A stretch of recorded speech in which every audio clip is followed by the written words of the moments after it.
Hi, everyone, and welcome to an era of converging risks and converging solutions. I'm excited to introduce you to Christine Parthemore. Parthemore is the Chief Executive Officer of the Council on Strategic Risks, the parent organization of the Center of Climate and Security. Parthemore has deep experience addressing issues ranging from the security implications of climate change to countering weapons of mass destruction, including in the US Department of Defense, security think tanks, and academia. She's also director of CSR's Janne Nolan Center on Strategic Weapons and manager of CSR's Climate Nuclear Security Project, which was a founding board member of CSR. Today, Christine will be discussing how growing destabilization, in part driven by the worsening environmental crisis, may increasingly impact security issues. Throughout the session, we invite you to use subcards to share your thoughts and add questions for me to ask our speaker after her talk. After the session, we invite you to use subcards to set up meetings with the fellow conference attendees. Without further ado, welcome Christine Parthemore. Thank you so much for having me, and thanks to everyone who's joining and to Stanford for hosting such an extraordinary conference. If we go to the presentation, thank you. So you've been hearing from great speakers over the last few days about a range of existential risks, nuclear, climate, biological, and in emerging technologies. I'm going to cover a reminder that all of these things are happening in the same world at the same time. So the way we think about existential risks and the way we address them has to account for the convergence of all of these issues as well. If you go to the next slide, we're actually already living in this reality and have been for a while. So one stark reminder is in the complex disasters that are occurring more and more frequently now. One example is in the slide you see here, the Fukushima Daiichi reactor disaster and triple disaster in Japan that it was hit 10 years ago last month, in which an extreme earthquake and tsunami led to a nuclear accident, and the devastation of which is still being grappled with in Japan today. If you go to the next slide, another example of complex disasters and converging disasters happened in California just a few years ago when the Woolsey fire hit the Santa Susana Field Laboratory, an old site for testing weapons systems and aeronautics components and things like that. It raised concerns that there would be radioactivity or chemical contamination released that might affect the population or the surrounding environment. If you go to the next slide, in addition to these kinds of complex disaster risks, climate change is dramatically affecting many nuclear weapons possessing states with worrisome effects on their water, food availability and affordability, population displacement and irregular migration patterns, and more within and around countries like India, China, Pakistan, and here in the United States as well. These and other climate change effects are manifesting at the same time when many of these nations, including our own, are also diversifying their nuclear weapons arsenals into increasingly destabilizing types of nuclear capabilities that I and many others believe are designed more for warfighting than for deterrence. Both climate and nuclear trends are going in the wrong direction today still, and we can't understand the nuclear dangers of the world without also understanding the climate change pressures that nuclear weapons possessing states are facing today. And there's more, obviously, all happening in the world at the same time as the pandemic shows us. If you go to the next slide, ecological destruction continues to devastate the world, in many ways possibly reaching irreversible thresholds in species extinctions and other damages. This is pervasive. Every country is affected, and it's going to continue to affect countless environmental, economic, political, and stability trends around the world. It's also directly affecting biological risks, another area of existential risk, the extreme nature of which we're all experiencing due to the COVID-19 pandemic.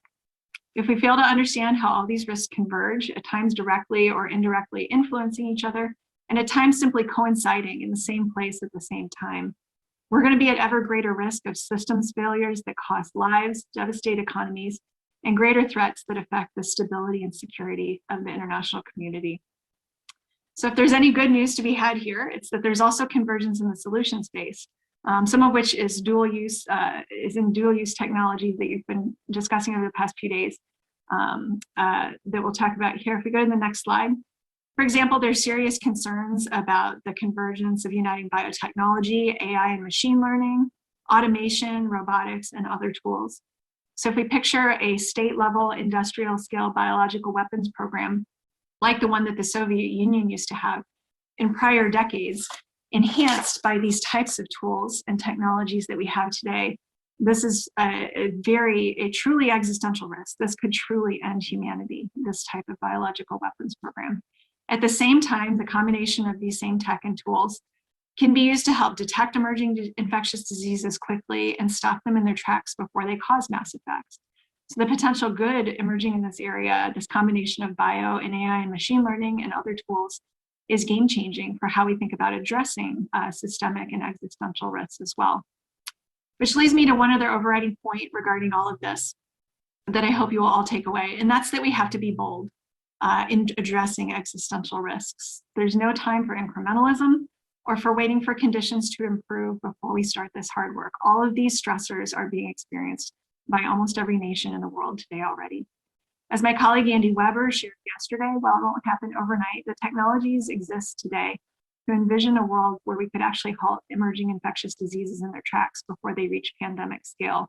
So this type of bold vision has to be our goal. That has to be what we're aiming for as a society, and nothing short of that, and nothing slower in terms of solution sets than that.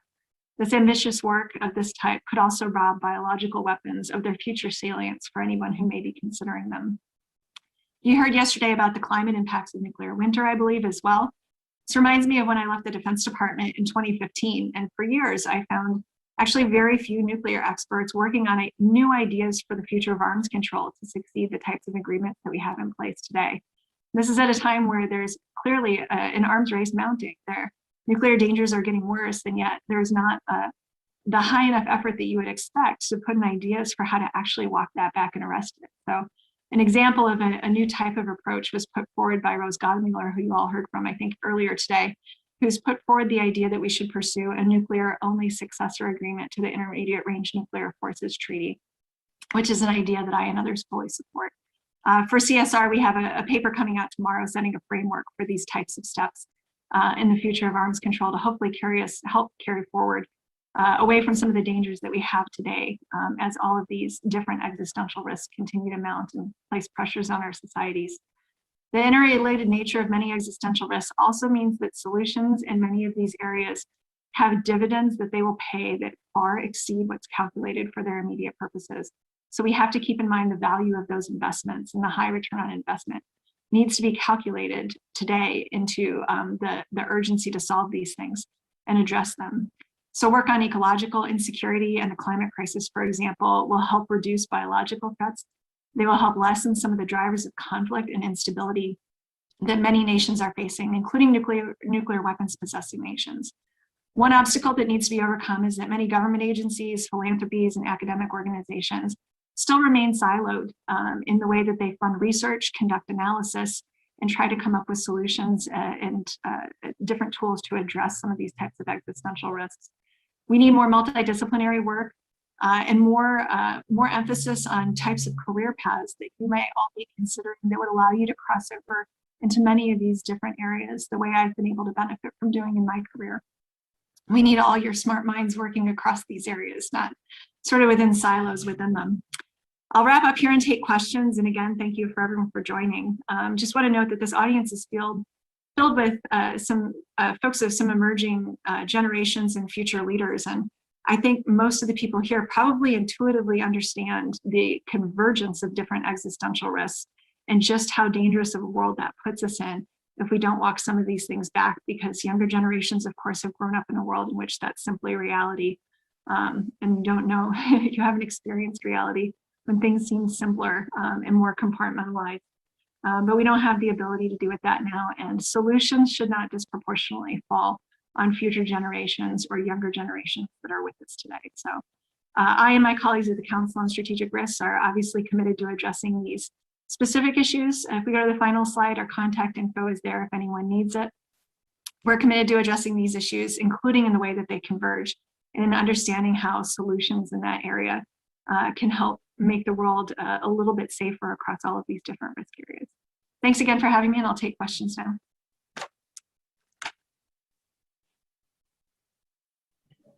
Thank you so much. That was a fascinating talk. So in keeping in mind all these converging risks, how are you hoping to see the state of global governance change in the coming years and decades as it pertains to weapons of mass destruction?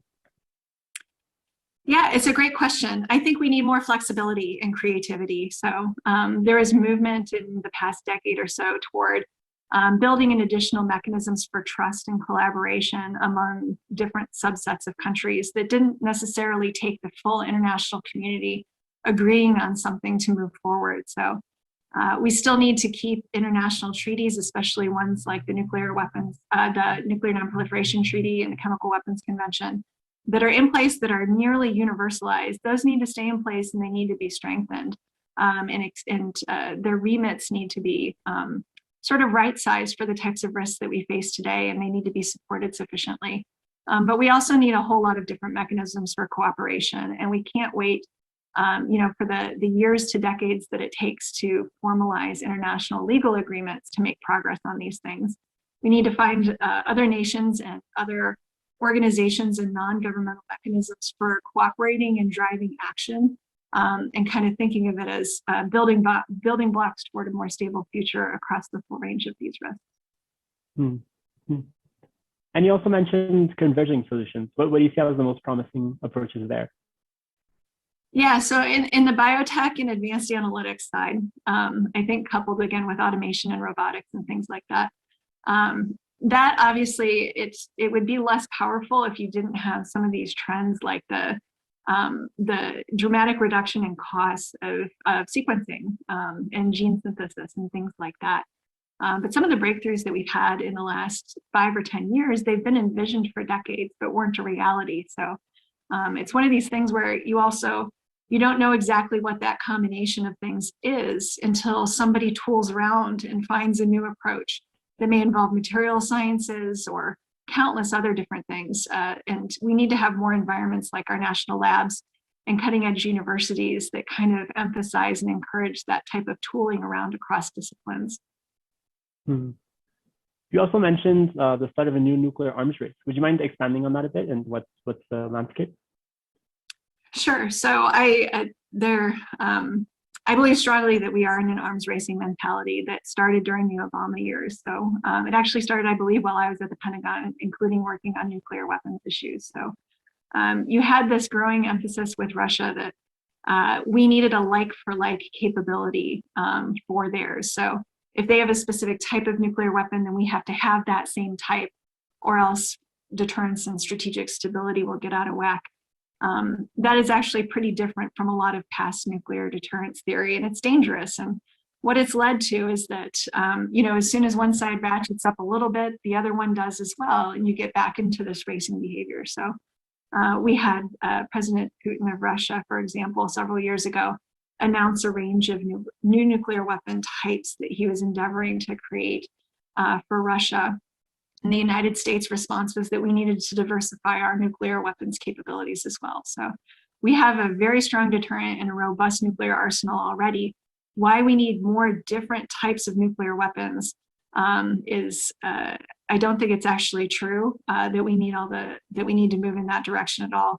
And again, I think that that's fueling this racing mentality, including with other countries. So the United States and Russia are doing this. You have to imagine that China and other nations, China, India, and Pakistan, have now declared that they are capable of having a nuclear triad. So they are expanding the range of their type of nuclear capabilities as well.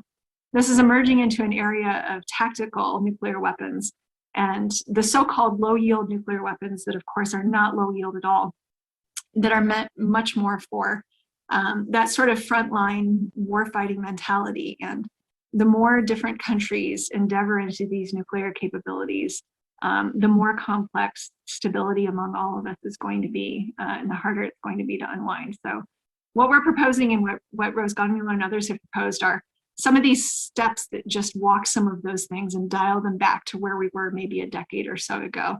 And I hope that we can get there in the coming years. Hmm. And what sort of destabilization scenarios due to climate change or other environmental crises are you most afraid of? They're legion, unfortunately. I think it's just in general the ones that we aren't watching as much. So the history of systems failure and the theory tells us that it's not going to be just climate change effects or just environmental devastation or other things that really cause countries to get to a state of fragility or internal instability or direct conflict with neighbors, that they'll actually cross that threshold into a conflict environment and things like that. It's the case is normally that you have so many pressures building up together that essentially one type of especially catastrophic event like a major natural disaster or something like that just overwhelms governments, NGOs, the ability of societies to respond.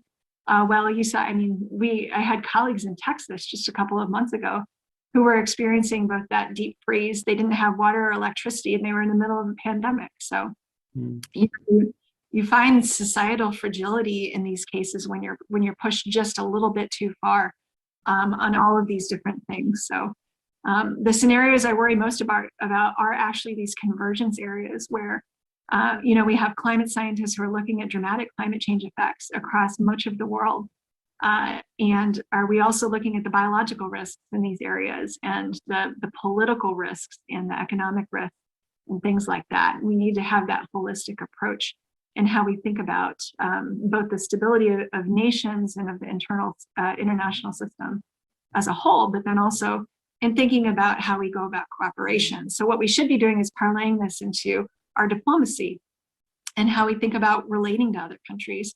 Maybe there should be strategic stability dialogues that don't just involve nuclear weapons, but also touch across this range of areas, for example.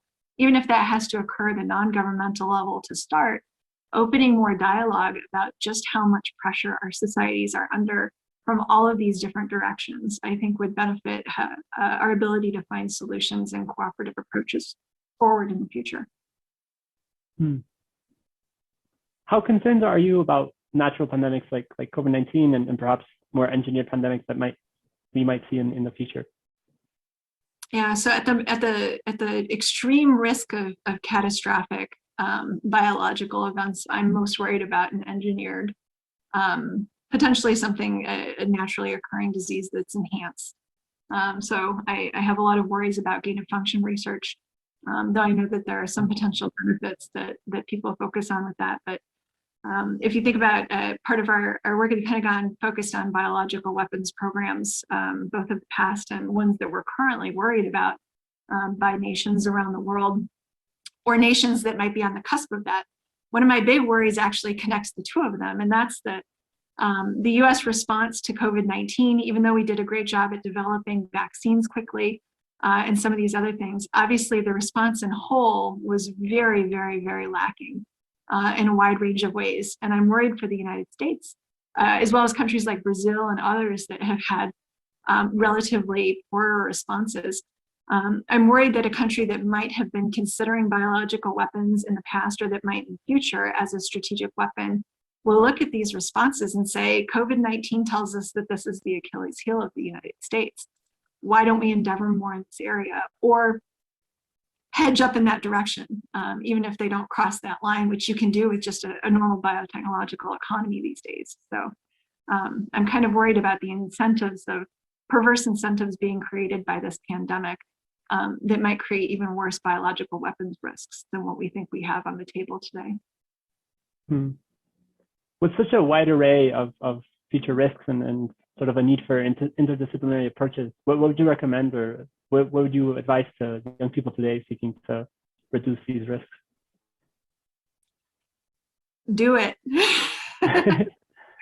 So, everybody who's even tuning into this conference, it's fantastic that there's the interest and the drive to address these things. We meet countless people who want to make careers of this type of work, and we actually need more support from the governments and philanthropies and private sector to create career paths for people to actually work on these things. You know, the saddest thing is when we meet a young person who wants to work at trying to reduce existential risks and they don't know where to go. They don't know what that actually means for their career. We need to make that problem disappear. All of these problems are way too complex and they're going to take every country in the world cooperating to get past them. So number one, go at it, keep at it. Number two, don't think that there's ever a specific career path that will get you from point A to point B, right? So Find something that's interesting, that aligns in this area of countering existential risks and that would leverage your talent. Find good people to work with and try to stick with them. Always try to work with good people. Definitely consider public service. So when I'm talking to folks at universities in particular, it's daunting to think about, if you're considering public service, where do you even go to work on these issues? And it's not actually something that you can just Google and find out.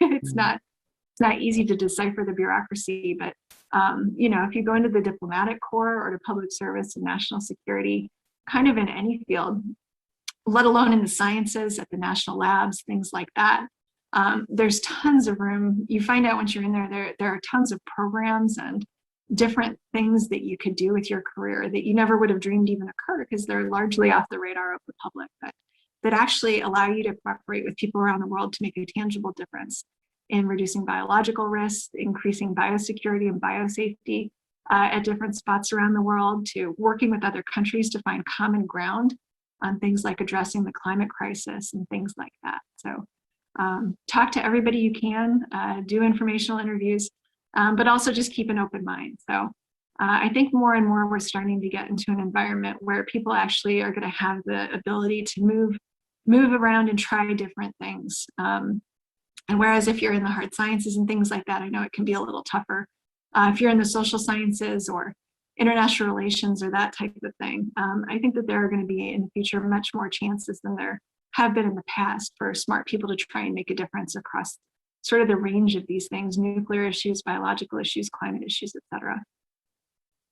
That's great. And speaking of sort of worries about destabilization, do you think that interventions which have a stabilizing influence on, for example, water or food security warrant sort of inclusion in these thoughts about existential risk and managing all these threats? Absolutely. And again, systems failure theory. And again, when we actually see it occur in societies in the United States and around the world, if you can take that, if you take one of these things and make them a little bit better, then take another thing and make it a little bit better. Not that you need to have incremental approaches to these things, but things like water and food availability, that's going to drive people to either fight or flee. If they can't find those things where they are, people are not going to allow their families to just starve to death or die of thirst. They're going to largely go to where they can find food, or they're going to fight in the streets for the economic and political opportunity to get what they need to support themselves and their families. So those type of interventions, I think, can really cool off some of the pressures that societies are feeling, but they're not prioritized. So even the United States, we have huge food lines that go for blocks and blocks when people who are suffering, even within our own country. And obviously, there are many countries in the world that are under even graver threat for these things. So the more that can be done to try to create a better availability of some of these types of basic human needs, as well as health. Clearly, people not having an ability to even feel like they're healthy under the pressure of a pandemic and things like that can cause people to do really extreme things. And I think we've seen that manifest in this country and around the world during the pandemic. So anything that can be done to meet those basics is a good thing at sort of unwinding some of these pressures. Obviously, these risks are going to require systemic change at a much grander level, but sort of any time that those interventions can be made, they should be prioritized. Can you see ways that this sort of long-term thinking and risk analysis could be institutionalized within international and national organizations? Yeah, and it's hard, for international organizations and governments and things like that, there's always something very pressing happening on your desk that day that has to occur. But the thing I always remind people is that these are not future things, right? So Russia today believes that it's benefiting from climate change, and that's affecting how it goes about its behavior with our European allies, for example, and with regard to the United States and how it's emboldened in many of these arenas. A lot of the effects of climate change that were predicted in decades past as being, things that'll happen in 10, 20, 30 years, they're already happening in a much more accelerated fashion than what scientists used to believe based on their modeling and predictive capabilities. So as we've seen in the examples that I showed today, it's already happening. So we can prepare today, and we can try to use the tools that we have and the foresight as best as we can to try to arrest these things as fast as possible, or we're going to be dealing with them even worse. But it's not like the long-term future, obviously, if these things aren't arrested, is absolutely catastrophic. But the beginning edge of that is already occurring today, and we can see it all around us every time you pick up the newspaper. All right, thank you so much. It looks like that's all the time we have. Thank you for a wonderful session and for your time with us today. Thank you all for coming, and thank you, Christine. Thank you so much.